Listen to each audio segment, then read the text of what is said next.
ovih poklone koje radimo i donacije koje dajete. Idu našim korisnicima za sve aktivnosti koje se događaju u zajednici, od kava, od pizza, slobodne. Hvala svima još jednom.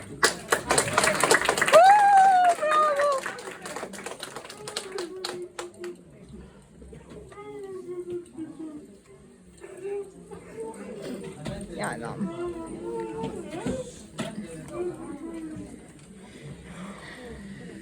Svake godine.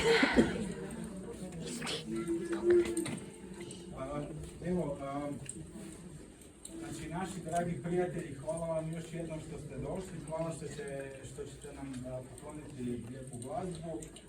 Isto tako kolegica Snježana je pripremila za vas jednu sitnicu. Želim vam svako dobro i uživajmo. Bravo, tako.